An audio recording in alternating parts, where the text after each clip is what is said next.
Daniel Diermeier, welcome to the podcast. Well, good to talk to you. So, you've been Chancellor of Vanderbilt University since 2020. I assume it's been a very calm 5.5 years.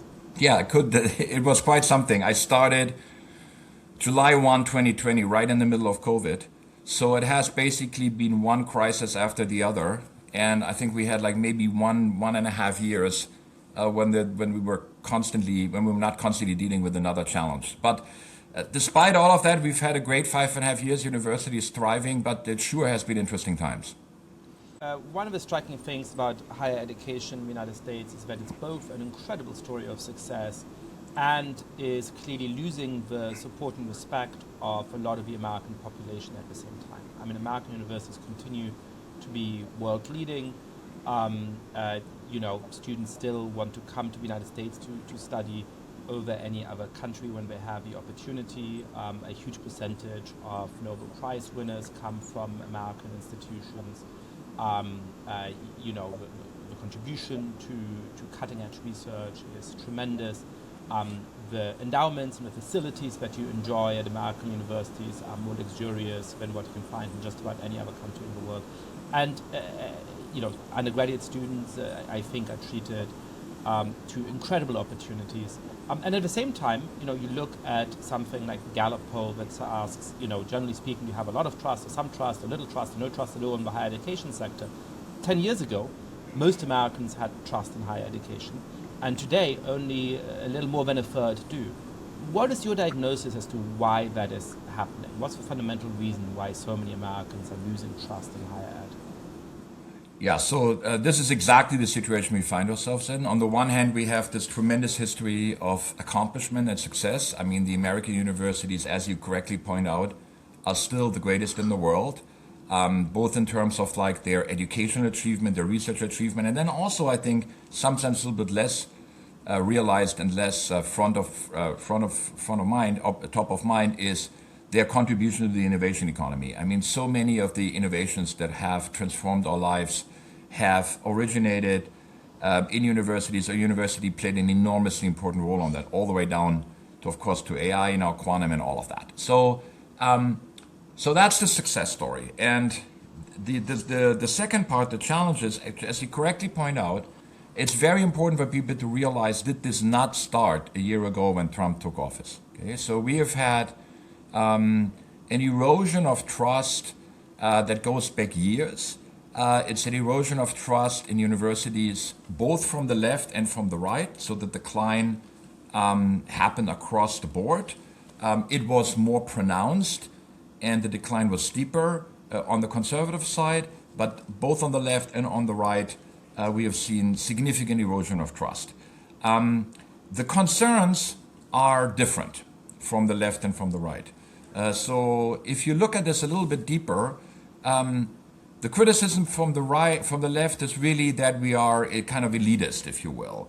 That's about inequality in a large extent. So that we're kind of, we're inequality machines, we're replicating the elite, that we're unaffordable. That is, I think, really overblown. And I think that when you look at particularly, the world's leading or America's leading universities, that the commitment to financial aid is tremendous. And I want to hear, obviously, what the conservative concerns are that I think drive this decline in support. I agree with you that there's a lot of popular misunderstanding about this, that people see the sticker price at American universities, which is now huge, and which is often actually the biggest problem for the upper middle class, because the really rich people happily pay that much money for their kids to go there. People who make less than $150,000 a year, as you said, for example, can now go to Vanderbilt for free. It's a lot of kind of middle class families, upper middle class families that may end up struggling to pay for their kids' education, or at least having to save a lot of money to do so. But the real problem, I think, is not about opportunity as about the recreation of a kind of professional managerial class that has outsized influence in American institutions and that really runs the country. I think the smartest objection, and perhaps that's not the most commonly voiced one, but the smartest version of the objection you just talked about is not, it's impossible for anybody to go to Vanderbilt, it's too expensive, etc. The facts don't bear that out. But it is that Vanderbilt, Johns Hopkins, Harvard, all of these institutions scour the country for the most talented people. Often find them in really disadvantaged neighborhoods in the inner city, in small, neglected, declining industrial towns in the Midwest. And they give people from there these wonderful opportunities which they richly deserve. And then they just turn them into members of a professional managerial class who live in New York and Boston and LA and perhaps Chicago, perhaps in Tennessee, who go back home, twice a year, once for Thanksgiving and once for Christmas, and who just lose touch with the rest of the population. And contrast that with the German university system, where we were from, which I think has many deep challenges. I came to England and the United States for my studies for a reason. But where most people go to the local university, stay much more involved in the local community, live in an ordinary neighborhood rather than on campus. And perhaps, therefore, the universities don't create this kind of professional managerial overclass in the same way. And perhaps the fundamental objection that a lot of people have against the experts, the elites, against science, against the universities today is not that, little Joey is so talented and he can't get a good education. It's perhaps little Joey, who's really talented, gets a great education and goes off to be a master of the universe in New York, but the people who don't are ill-ruled by that class which is produced by the leading universities in the country. Yes, I think that's really two points you make here, and it's kind of worth kind of unpacking that a little bit. I think one point is that in every country has a means of kind of, recruiting and then educating the people that run the country fundamentally, right? And in the United States, that's the university, and especially a residential university. So just as you say, the model is, you leave home and you go to these places, usually far away from home. It's residential. You don't live at home like in the European university, but it has, of course, huge advantages. You meet people from all sorts of life. You meet people from different regions. You interact with people that you never would interact with in your home environment. So I think that has a lot. That has a lot going for it. If you always stay in the milieu, if you will, that you grew up with, you just don't have that. And that, I think, is something that's a loss. The second point I think you're making is that they're basically, these universities are a pipeline, right, towards like these kind of regional centers, right, New York, LA, and so forth. And that is so historically, I think there was, number one, you look at Vanderbilt's history, right? You can see the entire development there. First, for the first 120, 125 years, we were basically a great regional university. Our nickname was always the Harvard of the South. So this was for people that lived in the South, wanted to get a great education, but the understanding was they would go there, get a great education, maybe meet their life partner, get married, come back and stay in the community. There were many universities like that. We were like that. Northwestern was like that. Emory was like that. Rice was like that. And then about 25 years ago, we all decided that we're going to compete nationally. And not everyone did, but most of us did. And then what happened is exactly as you described it. So we became national universities, and we would recruit from across the country, but people would tend to go back to where they came from. So they came from New York, and then others that had an opportunity would go to New York, Boston, and Chicago, whatever. But that's changing now. And that's changing in the last 5 years. And that is driven by, macro forces that are, I think, exemplified by what's happening in universities, but not necessarily driven, which is the move of talent from the traditional centers like the coast or the Midwest to the South. So Texas is booming, Nashville, Tennessee is booming, Florida is booming. Those places are now magnets for talents, and we see this from students as well. So, public universities are in the South are absolutely busting at the seams, and we're seeing more people now that go to Nashville. They still may want to go wherever they want to go, right? But many of them see opportunities in a Dallas, in a Nashville, in Florida, in Miami. So the dynamism of the South, starting in Texas and ending in Florida, I think is really changing that narrative. So, we're recording this in early January. I'm sitting in New York, and We had some worry about the sound quality of your recording because the air conditioning is humming in the background. So I see the appeal of moving to Nashville.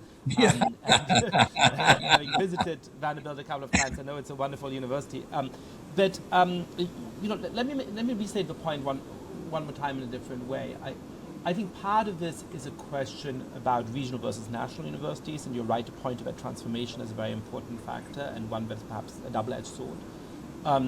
I think part of this is about each system having its own way to select an elite, and that's always going to have its own advantages and disadvantages. But I do think that the mode of selection also shapes the nature of the elite. Mm-hmm.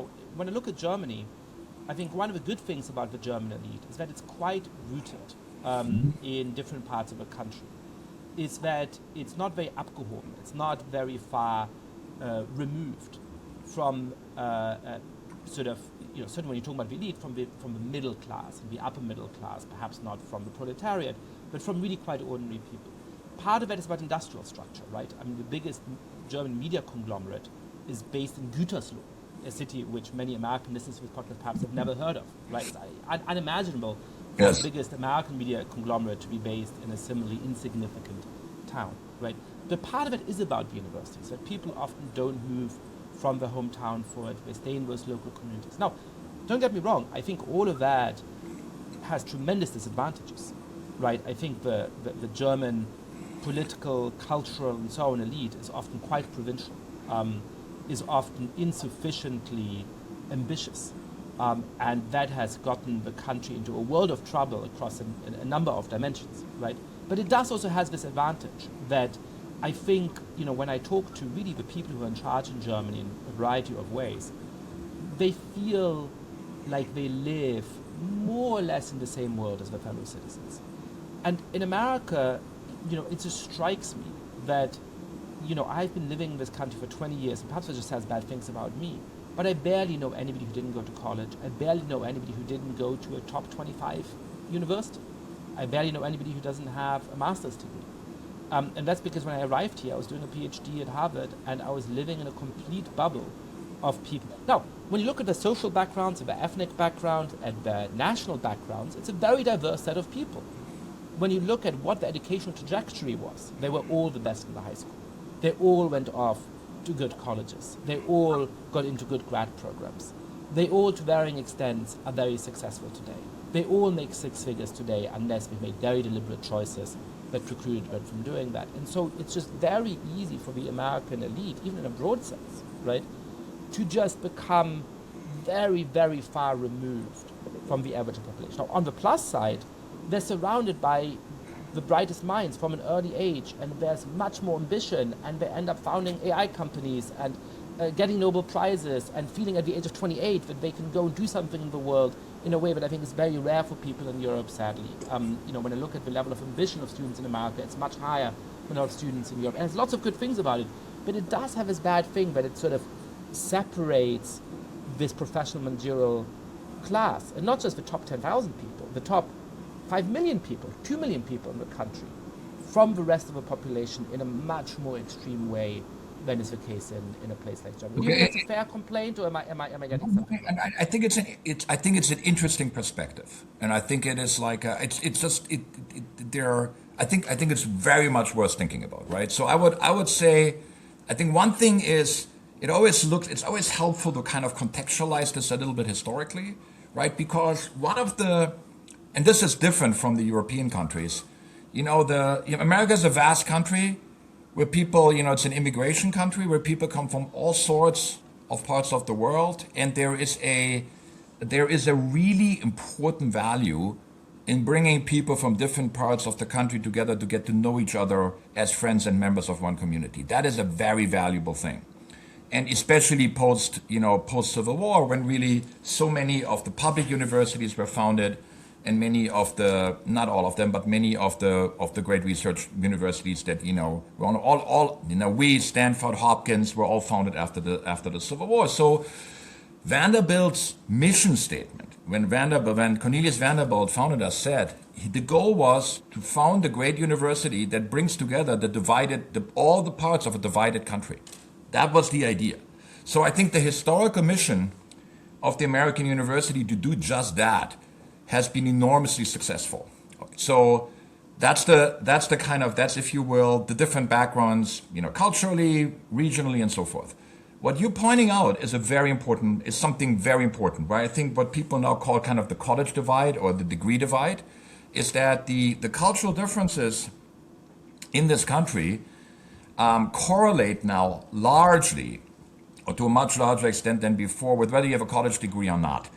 That is both academic, that is both kind of economic opportunity and success, but more importantly, I think values.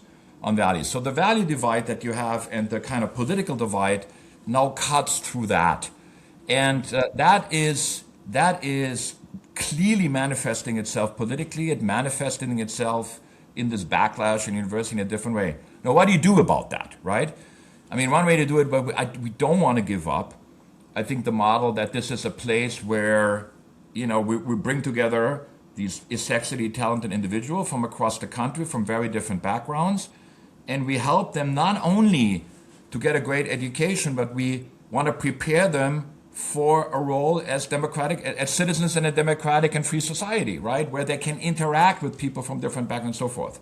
But we cannot lose the connection with people that did not go to these places. So now I'll give you something that may sound completely off, but it's an important, I actually do think this is important. So one thing that we do very intentionally is we are very much connected with our community. And that is both through an innovation side, we were connected with our medical center that provides medical. So we are in the community as a force for good. That's number one. And one important way in which the community really connects with us is to college athletics. So there is a shared kind of, I wrote a little piece on that, on football, college football, very odd always for Europeans to even think about it that way. But the communal aspect of having shared experience like that is a powerful thing. Bottom line, no matter what we do, whether we do it with community engagement, whether we do it through athletics, whether we do it through the arts, that bond with the community needs to be strengthened. And then the last thing I should say, we have to be super careful that the values that are more common in rural communities, in communities that are not in the kind of knowledge centers, are represented and discussed and respected inside the university at all. So I think a particularly toxic component of this is contempt for people that have different beliefs than oneself. That's fueling, I think, a lot of the anger and the backlash against universities. But that is a job that we need to do inside the university. It's not just driven of kind of where we recruit locally or nationally. So that brings us naturally to the next topic, which is that we were talking about or analyzing why it is that some of the left have been critical of universities. Yeah. Their fundamental complaint is. As you were saying, there has been a decline in left-wing support for universities, but there's an even steeper decline among conservatives Yes. in the United States. What is the nature of a complaint about American universities from the right? Yes. So, I mean, one simple way to say this, the left thinks we're inequality machines, the right thinks we're woke factories. Okay, and then everybody thinks we are unaffordable and badly run. Okay, kind of bureaucratic and overhead and all of that. Okay, so that I think is in a nutshell. On the side of a bureaucracy, having been a member of many institutions in Europe as well as the United States, every institution has too much bureaucracy. American universities are, in certain ways inefficient and bureaucratic. My God, are they more efficient and less bureaucratic than any European university I have ever been in touch with in any way. So I'll give full some pros on that, but let's move on from that. I think that's true, but we can do a lot better too. I think we can lean in more. This is, I think, an underappreciated component of the whole debate that requires a lot of thought and intentionality, and sometimes doesn't happen. And then sometimes I think these things, people that work in universities feel that's kind of beneath them, to worry about like how facilities is operating. But I think that's a managerial problem, and with intent and better management practices can be fixed. The woke thing is really interesting. Okay, and so the complaint is basically and this is not an overstatement, and we saw this very clearly during particularly the endowment tax. So just as a little reminder, right after the Trump administration took office, there was a talk about an endowment tax, basically, an excise tax that would particularly hit wealthy private universities. There was a lot of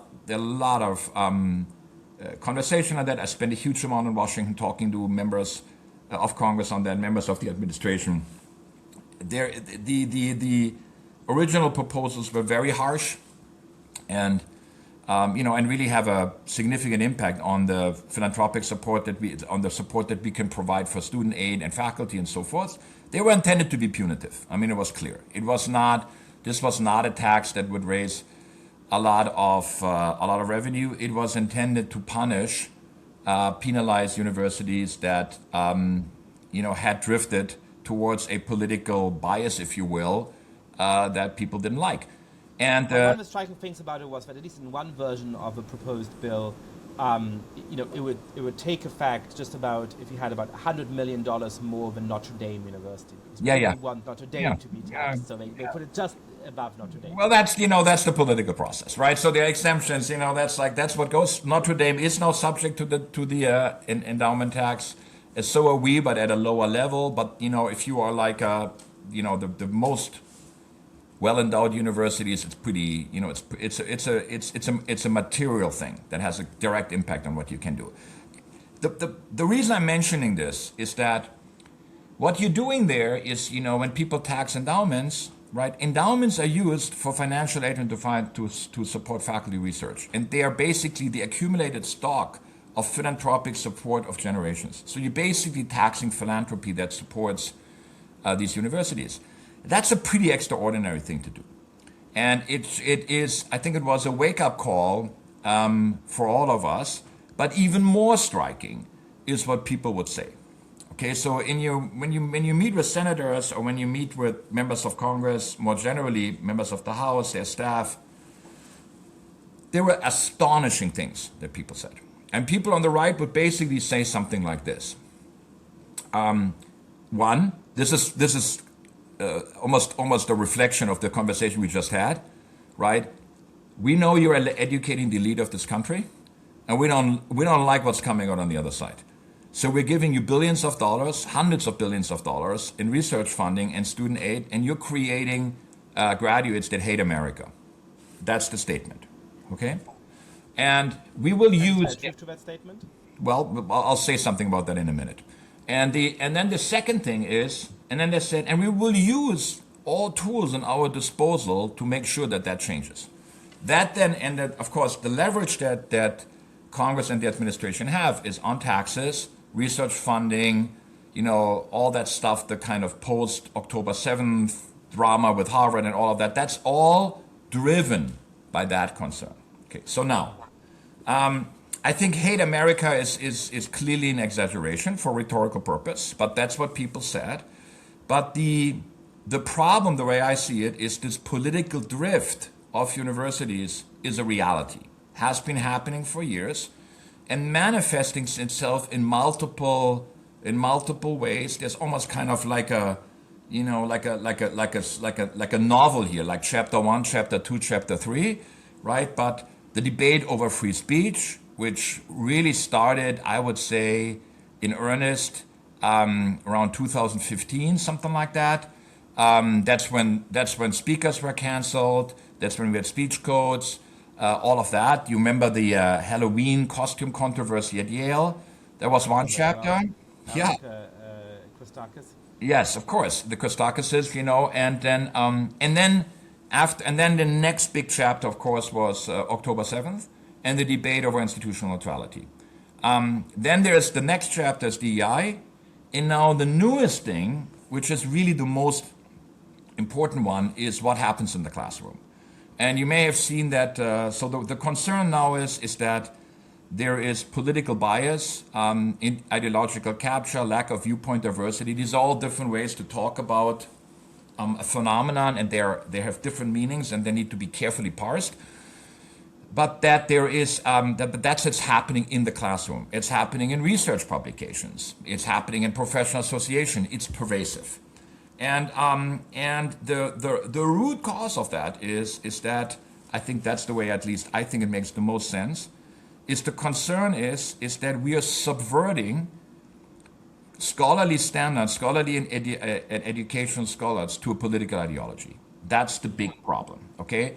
And that manifests itself now in different ways: free speech constraints, institutional neutrality, DEI, and so forth. But the problem is that there is a group among students, but more also, very importantly, faculty that have a particular, political point of view, and that's pushing a lot of these things.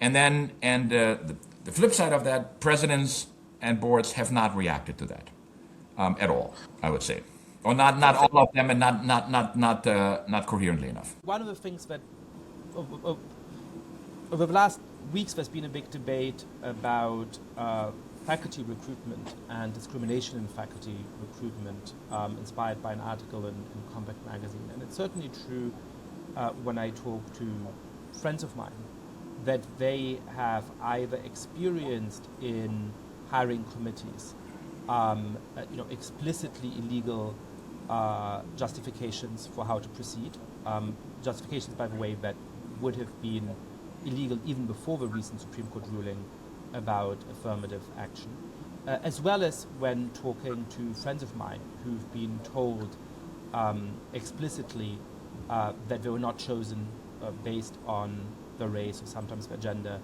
that they shouldn't apply to some position because it wasn't realistic that they would ever be hired based on their race and their gender. This feels to me like one of the kind of dogs that hasn't quite barked yet in the broader public debate about universities, in part because so many people who probably could sue are worried that they're going to be completely sort of blackballed from academia and therefore have not done so.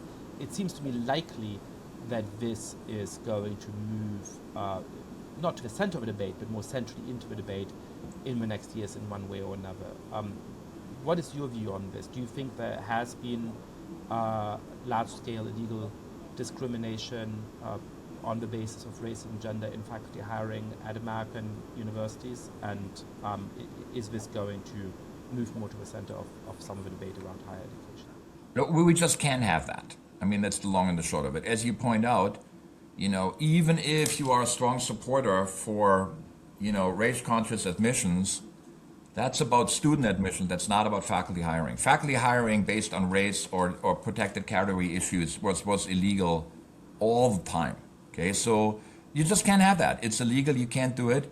And when you find evidence of that, you have to stop it. It's that simple. So now, how broad and how widespread that was, that's very difficult to say.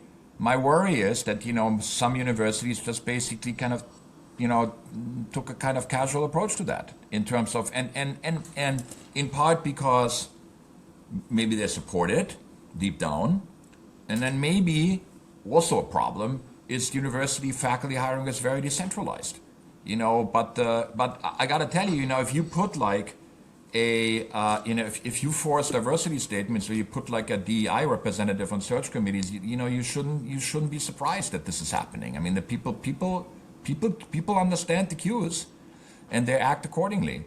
And so all of that, I hope, is just blatantly illegal behavior is like part of the past. And it's good that we are talking about it, but we can't have it. It's just that simple. The same is true on discriminating hiring a political viewpoint. Same thing.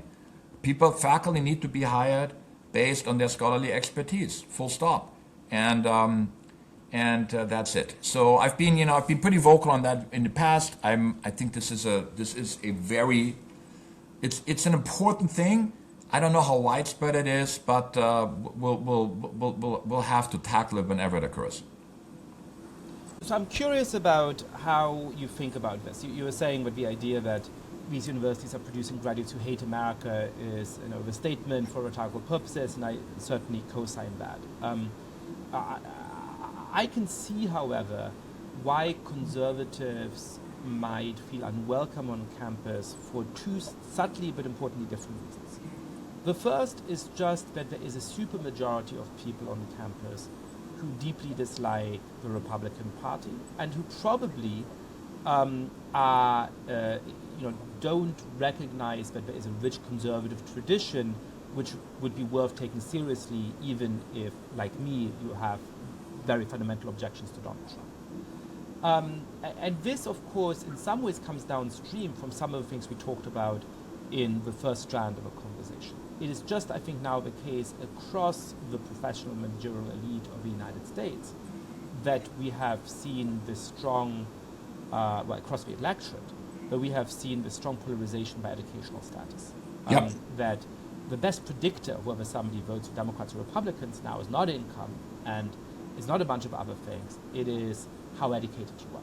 And so obviously at the educational institutions that mint that educational elite, you're going to have a supermajority of people who are on one side of the political aisle. And that does, I think, inflect how we think about ourselves and our blind spots in important ways. I remember many years ago now at Harvard Kennedy School being at a dinner in which a speaker had claimed that conservatives have a lot more money than progressives in American politics.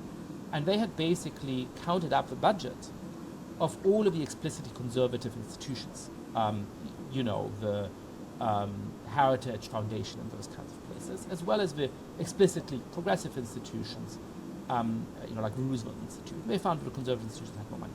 They said, well, what about this dinner? We're sitting at the nicest restaurant in Cambridge, Massachusetts, with 10 endowed professors who all had, chairs at the Harvard Kennedy School, all paid for by the lavish means of this institution.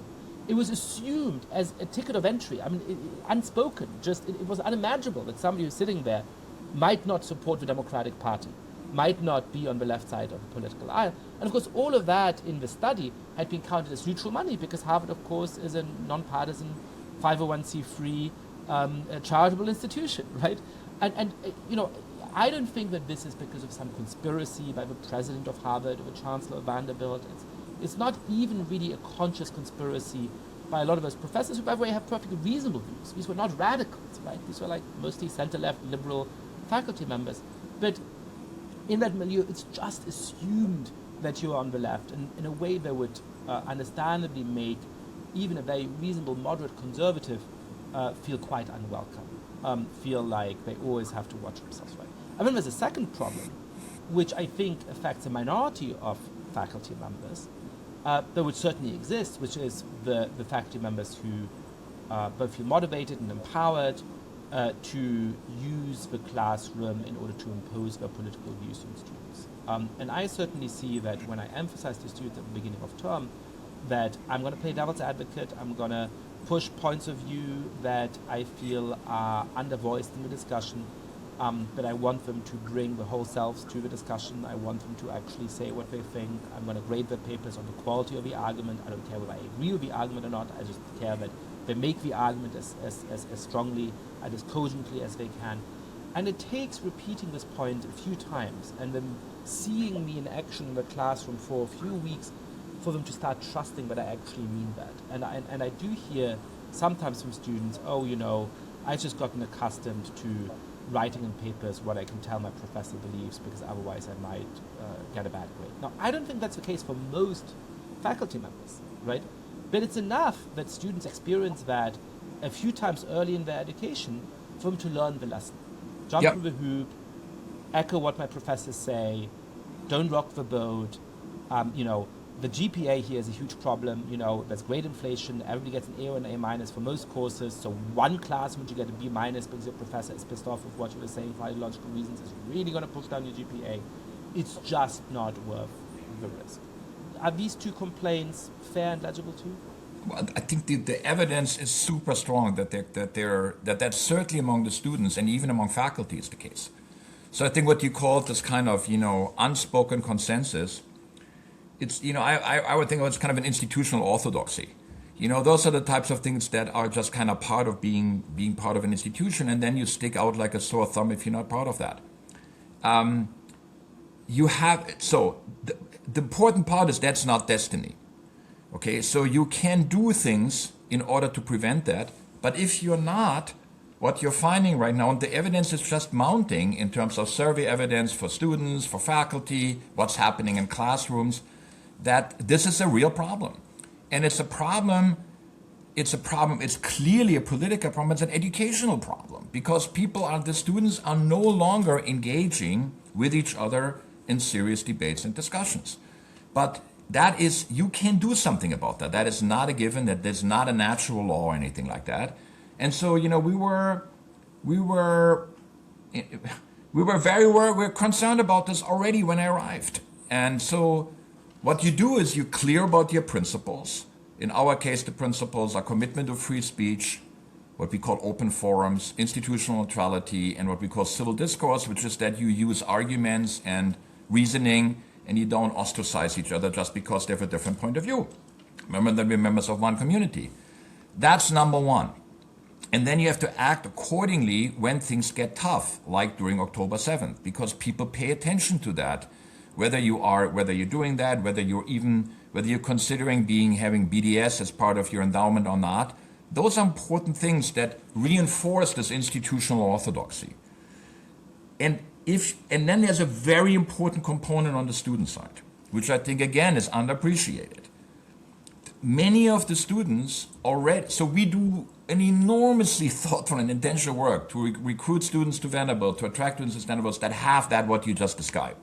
They talk with each other, they're curious, they have serious debates with each other, and even though we talk about it and we have this, they're worried. They're worried. And they're worried because in their high school they're not prepared for that, because the institutional orthodoxy is already their high school environment. So the problem is they come in, and first we have them all sign a pledge. These are our values. This is what we hold dear, just like when they do an honor code. Then there's programming. But the critical thing that we've learned is that the biggest problem is that they're worried that they're going to say something that their peers will consider to be outrageous, and then they're ostracized and excluded from the parties. That's their biggest fear. Yeah. So at the core, you need to create a relationship of trust among the students that's how we do things around here. And we've developed a whole program around that called Dialogue Vanderbilt. I'd want to just give you... Tell us about that, because I agree that that's the key. That when I speak to students, the fear of a professor with a bad grade is real, particularly in certain institutions, less so at my own, but I've heard it a lot in some other institutions, and that is certainly something that motivates the students. But part of a campus university, part of that pressure cooker environment is that you're around your peers 24/7. You're not a part of the normal community for most people. And so, the fear of saying something in the classroom that somebody takes objection to, or perhaps exaggerates, or perhaps completely distorts, and then makes a TikTok about, and suddenly all of your neighbors, your suite mates, the people you're friends with are no longer going to talk to you, that is certainly real and very vivid in the minds of students. Obviously, I think part of the problem of a contemporary American university is that in some ways administrators decide for too much over the students. So how can a university shape a culture that remedies that without making the whole social scene even more one where the assumed referee for everything is some student-lighted administrator who may themselves have quite strong ideological leanings and who may actually be part of the problem? Yeah, this is exactly the wrong way to do it. Okay, the way you like to have constantly the administration adjudicate this debate or that one. It's exactly the wrong way to do it. So we have seen, I want to first tell you what the results are, and then I want to tell you what we've done and how to deal with that, right? Just a couple of pieces of evidence. So we have this, we have a very strong group of college Republicans and college Democrats on campus. And they jointly did a debate before, all on their own. We're not have anything to do with that, just all self-organized, right before the presidential election. Most college Democrats, Republicans on most campuses do not even talk to each other. After Charlie Kirk was killed, they had a joint statement where they condemned the shooting and reaffirmed their commitment to civil discourse. So we are seeing the students accepting that's how we do things around here. It becomes a culture. And one of our most popular classes on campus, which I think you'll appreciate, is called Free Speech and Dangerous Ideas, where they're like, it's for 150 sophomores. All they do is talk about controversial topics.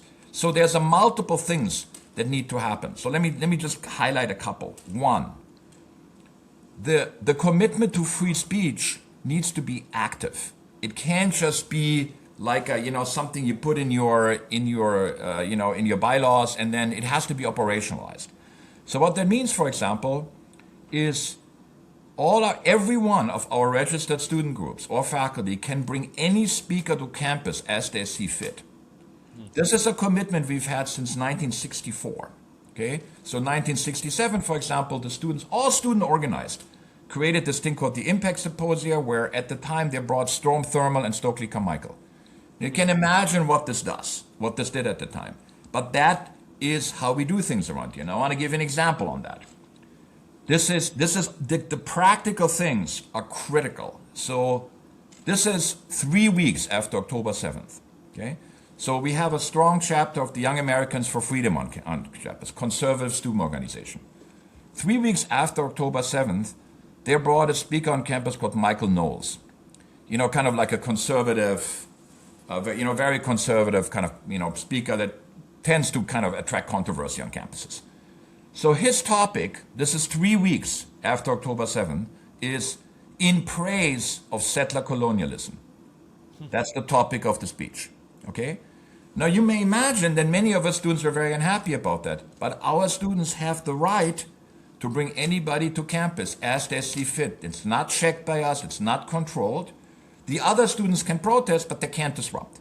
So we don't have a heckler veto. So now we had, after that, you may imagine, it created some, a bit of a stir in the student community.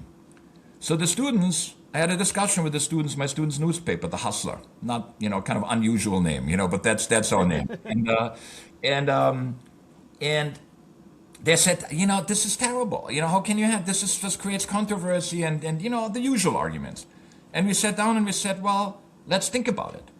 How should we do this in general? What's the Do you want me to decide who you're allowed to invite or not? Is that exactly what you prefer? Exactly. That was the thing. There are 3 doors here. Door 1, we have no speakers on campus because people can be controversial all the time. Or you decide and the faculty decide as part of your academic freedom, or I decide, or a committee that I appoint decides which door do you want. And of course, everybody wants door 2. And and they don't want to be the first students. Well, what we want is door 4, which is magically, I decide, and people who think like me decide. Yeah, and that's not. Of course, that's not a process. The decision always aligns with what I prefer. But this exactly. This is the door that people always imagine exists in these free speeches. Exactly. But the important point is that the mechanism is critical, right? And you're basically, by making these decisions, you're implicitly having a governance mechanism of how to make those decisions. And you want to think about the mechanism, not about every case. And that was a good moment for us, as a university community, and people understood it. And we haven't had any disruptions, where, speakers shouting down. That's just part of the culture. But you got to do it, and you got to reemphasize the principle when you have these controversies. So the culture, we have student ambassadors as part of Dialogue Vanderbilt. That are part of an advisory board. That's about 150 now. There's so much demand for that we did it for the freshmen as well. You got to do a lot of things. That this is how we do things around here. And the last thing I mentioned on that, our faculty in the Faculty Senate, recently passed a resolution on academic freedom. It was about as good as perfect as one could hope for. And it was like, what was it, 56-4. So the faculty is buying into that as well. Not everyone, not all the time, but this is part of the culture, but it requires multiple things, principles and creating a culture and then practicing that this is how we do things around here, because practice is important. Yeah, and this is what strikes me about this moment in universities, that I think the societal trends do provide significant headwinds in terms of the partisan polarization by educational status, because of a number of other factors we'll get to in the conversation. What strikes me is the reluctance of many university leaders to actually explain, both to the outside world and to the own university community, what the university should be for. And this is not to say that they should impose political views on the university community, they certainly should not, but they should be able to formulate basic principles like academic freedom and its importance to a culture of successful inquiry in convincing ways. And so few of them try. And this, to me, was the most striking lesson from those famous congressional hearings about anti-Semitism, to which the presidents of Harvard and MIT and Penn, I believe it was, had been invited. It's not that they made a couple of missteps under hostile questioning. It's not that there was some incidents on those campuses which perhaps were really open to criticism. It's that they made no concerted attempt to use this moment to speak to the American public about this is who we are, this is what our principles are, this is why we have great institutions that are actually doing something valuable that you should care about. It's that unwillingness or inability to formulate that basic case, which to me was infuriating. I totally agree. And I think that I think there's a reason for why this is so difficult for many university leaders. And because we've seen mission drift. So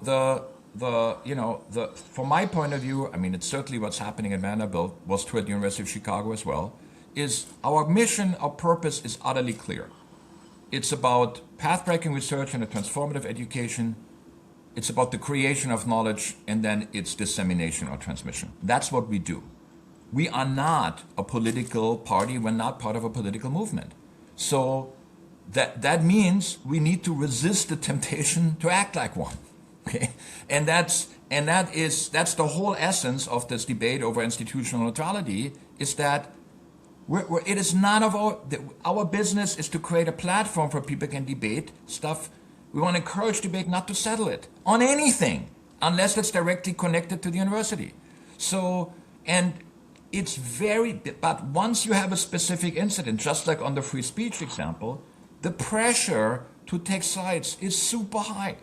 So, and then people do it, and then and then the ship drifts a little bit more. So it's a little bit like a sailboat without a keel. Every time, the wind moves, it drifts a little bit, and of course the wind always typically moves from one side, things are moving over there. So, example, right? You have the Dobbs decision on abortion, okay? Now, Tennessee is a trigger law state. That means is that the moment the Supreme Court decision came in, abortion was considered to be illegal in the state of Tennessee. Okay? Now that affects your community directly, and institutional neutrality, just to be clear, it means you have to focus on the issues that directly affect universities, but be silent on the ones that are beyond the purpose or core mission of the university. So abortion is an interesting case. How do you think about that, right? So it's a good question, right? So here's one way. Some universities have said is that the Dobbs, Berkeley, for example, the Dobbs decision is inconsistent with the mission of the university. Okay, so prohibiting or removing Roe versus Wade and a federal right to access to abortion is inconsistent with the mission of the university. Now, what we said is we don't have any criticism. We don't have a point of view on the Supreme Court. I don't pretend to be a constitutional lawyer.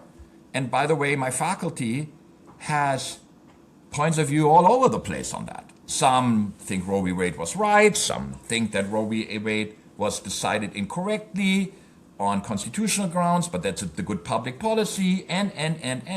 And you want to have that debate on campus. You don't want to say that this is that this Supreme Court decision, which is not about the educational mission of the university, but about abortion generally, is inconsistent with the mission of the university. How do you feel now if you're a law school professor who has written that for 30 years that Roe v. Wade was decided incorrectly? Your teaching is inconsistent with the purpose of the university? That stuff is going on all the time, has been going on in many different ways. So you got to be clear about your mission, and then you have to act accordingly even when it's difficult. That's the key, and that has not happened. And now if you have to explain it to people, the problem is you say, well, we have a commitment to free speech, but people look at the record and they say, no, you don't. Here's example 1, 2, 3, 4. That's the problem. Yeah, and I think certainly in the debate on free speech, including after October 7th, my position for a long time had been that, a lot of universities were in an impossible position because they had acted badly for many years before Yes. that, because they had often censored people because of their viewpoints. Yes. They had often prosecuted students for saying things they didn't like, for example, in various ways, and punished them, and because they hadn't actually properly imposed the thing that every advocate of free speech will agree is important, which is limits on the place, space, and manner. Yes. Because they had allowed students to disrupt events and so on, abandoned over the last 50 years. And so suddenly when they were saying, on the one side, we're not going to punish genocidal speech, one community on campus said, why aren't you punishing people for that if you're punishing people for all kinds of other stuff? And on the other hand, the Palestinian students understandably said, well, hang on a second, suddenly you're telling us you can't put up tents and can't put up all these things, but in Occupy Wall Street and all these other instances, you didn't take any action, right? And so that consistency over time is extremely important. You were saying that the wind mostly blows from one side, and of course in terms of the university community and other things, that has for a long time been true. But of course right now the wind is suddenly blowing in a rather gusty manner from the other side. Yeah. The Trump administration was expected to be hostile to higher education in a number of ways, but it has taken much more robust and extreme action than many had thought. This includes the endowment tax you were talking about, but it also includes direct targeting of particular universities, huge scrutiny of federal funding of universities, the cancellation of student visas for students who express disfavored viewpoints, and a whole host of other things. How can a university that is serious about free speech stand up for those values at a time when that incurs huge financial risks? Because actually it turns out even affluent private universities are deeply dependent on the financial support of the federal government. What has Vanderbilt done on this? What have other universities done? What do you think universities can do to protect academic freedom against a White House, which is, I think, in many key ways attacking? The description is that the wind is blowing rather gustily from the other side right now is, of course, exactly correct. So I think what you have right now is you have an administration that, as we said before, believes that universities have lost their way, have drifted dramatically to the left, and they want to use every tool in their arsenal to fix that or to change that. Okay. Now you can look at that in two different ways. I think one way you can look at it, and this was reported pretty widely. It's like, I have a different point of view than, let's say, Chris Eisgruber at Princeton on that.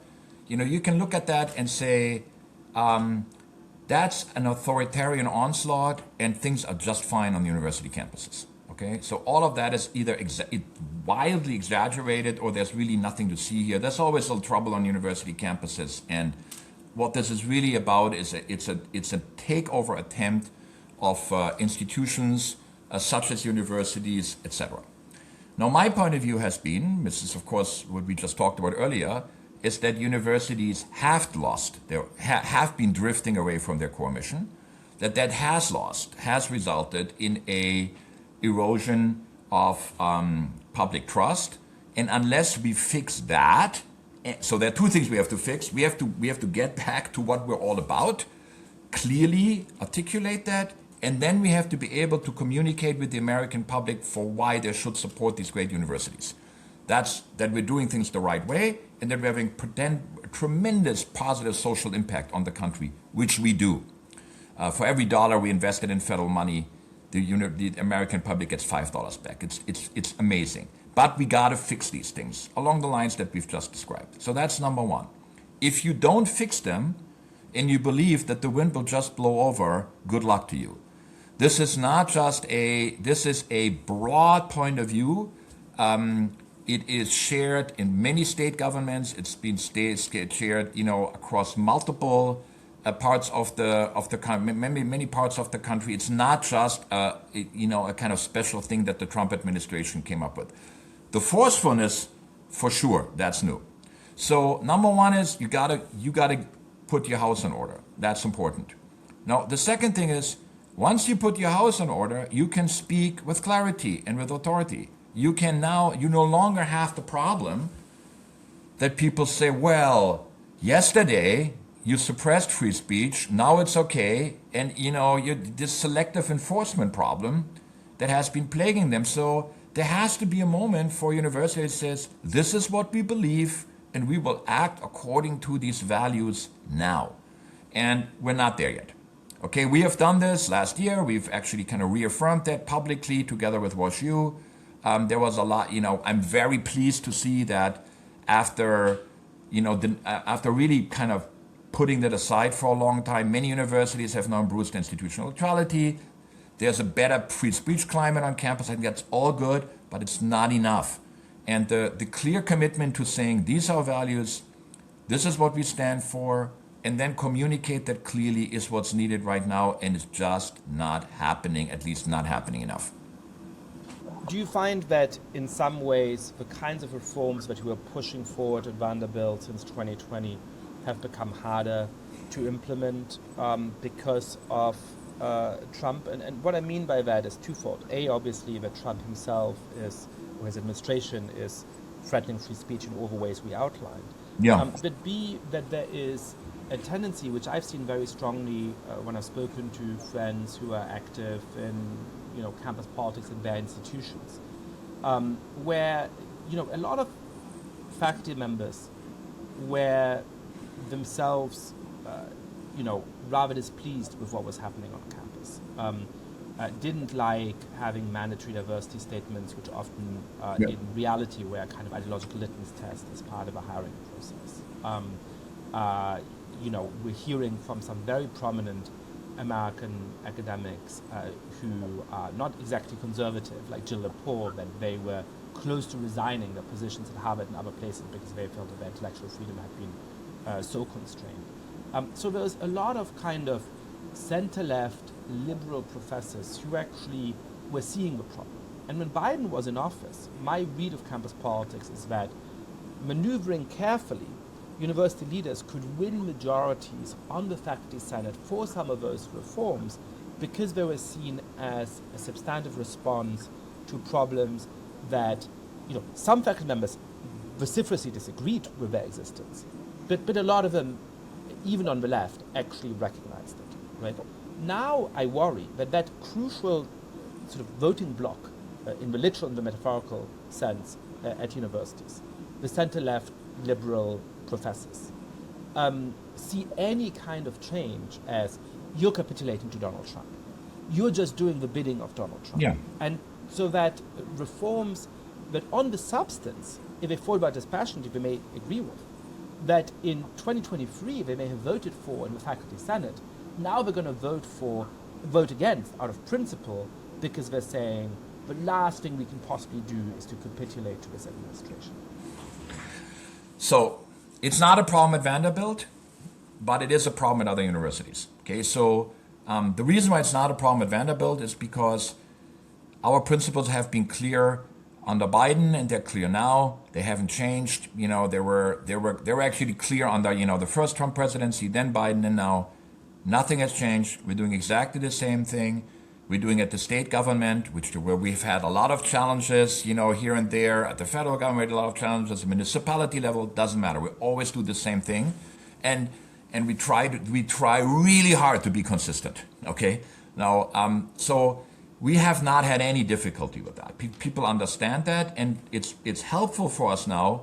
When people say, oh, you're just doing it for Trump, to point out, oh, by the way, I wrote about this 3.5 years ago. Here's the paper. What exactly has changed? Okay, and that ends the argument typically.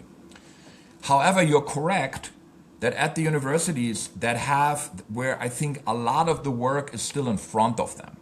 Okay, so there is a little bit of a moment where you have to acknowledge this is not working, and now we're going to change it. And you see sprouts of that at Columbia. You see sprouts of that at Harvard. That is happening, I think. Not enough and not fast enough probably, but it is happening. That work that needs to happen. Now people say, well, you can't do this because you're just becoming the handmaiden of the Trump administration. And it's just a catastrophic mistake, I think, to do that, because this will not go away. It will not go away, and it is not the right thing to do. Okay, so it's like, I mean, set aside this getting tangled up in political expediencies is what got us into trouble in the first place. So what we have to do is, maneuver here, maneuver there. We can't do there. It upsets this group, upsets that group. No, the goal has to be what are values. Whether the left, we have a Biden government, or we have a new Democratic and conservatives. This is what we do, and then skillfully maneuver the challenges of the specific political environment, but never deviate from your core purpose. I think many have drifted. They have to go back to that. And in this environment, it's tough. But make no mistake about it. If there were no pressure, it wouldn't happen either.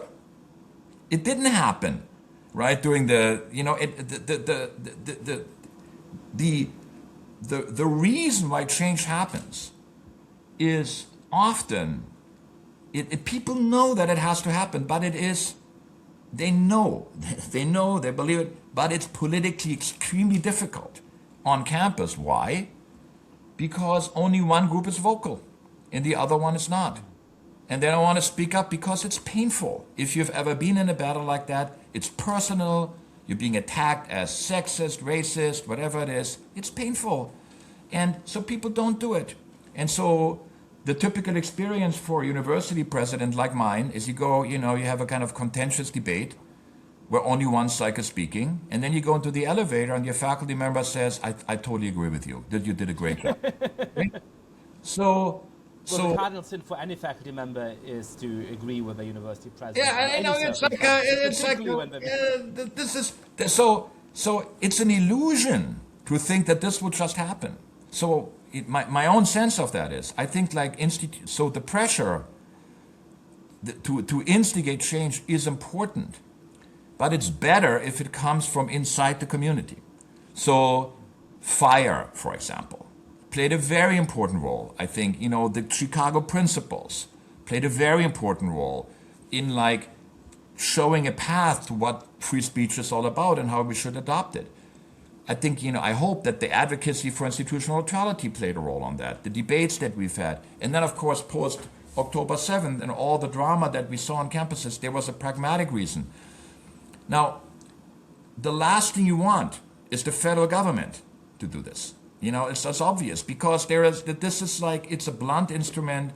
It is, it creates all sorts of drama. It needs to come from the universities, but the universities unfortunately often hope that the wind will blow over unless there's movement, right? And the movement can come ideally from inside the university, through presidents, to faculty, sometimes from, kind of groups that have a particular interest, like FIRE.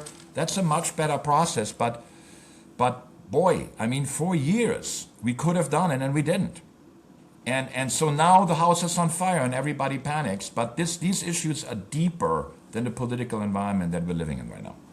How badly is the house on fire? What I mean by that is, I think there's quite varying assessments about how seriously the actions of the administration will, over the long run, harm American universities and the research landscape. And that is true in the United States and in Europe. I've spoken to a number of European statesmen who think that this is the opportunity to win over, a huge exodus of American faculty members who are going to happily take pay cuts and more bureaucratic administrations at European universities to do their research there. I think so far there's not a lot of evidence of people taking that choice at any significant level of quantity. But how worried are you that, federal funding may be cut even more radically than it has been? Attempts to meddle with U.S. universities will go even further. An ideological set of demands about what universities can and can't do is going to be written into every federal grant. Will this fundamentally constrain and transform research universities in the United States, or do you think that as long as universities do some of the reforms that they should have done in any case, we're going to be able to get through this moment more or less unharmed? as people say, predictions are hard, especially about the future. And so this is nobody knows, right? I think that's the fundamental thing. It's an extremely volatile moment. The stakes are extremely high. Just to give an example, last year, I think we were the only university in our peer group that didn't do significant budget cuts. That's these are dramatic things that some of the universities are doing. It's not only, it's layoffs, it's hiring freezes. There are a bunch of universities, including my former employer, University of Chicago, that's basically not admitting PhD students in the humanities, for financial reasons. So there are, these have different roots, there's different severity, but we see some of that already. I think the big exodus we haven't seen, certainly not at our university. You hear from a couple of cases here and there, but the opportunities to do great research are still so much better in the United States than they're in Europe or in Canada. I'm not so super worried about that. And you looked like, a place like the UK, which would be a natural destination for people. They have a much bigger financial crisis than the United States. So maybe there'll be some cases, we always see in specific areas, but we haven't seen that. So I don't think that's the number one. The worry is the long-term support for research funding in this country. There's still a lot of support for that. I think we see this in the budgetary discussions in Congress. There's still a lot of support for that. There's less support, I think, in the administration on that, at least the way it's administered. But in Congress, it's still pretty strong. So if you ask me, kind of crystal ball, democratic process, how this is going to shape out, I'm actually not super worried about the total amount of research funding in this country. I'm not. Again, in contrast to most of my peers. What I'm worried about are things like access to great, we will continue to be a destination for great talent. That's particularly true for faculty. That's really true for graduate students, and even more true for graduate students, PhD students in STEM fields. So we have historically been a destination for the best and the brightest, particularly in doctoral education.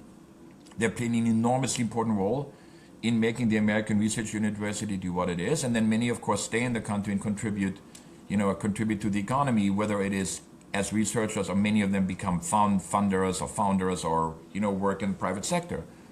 An enormous advantage so that this country has because of that, and essential for the universities. So that's the thing I'm most worried about right now.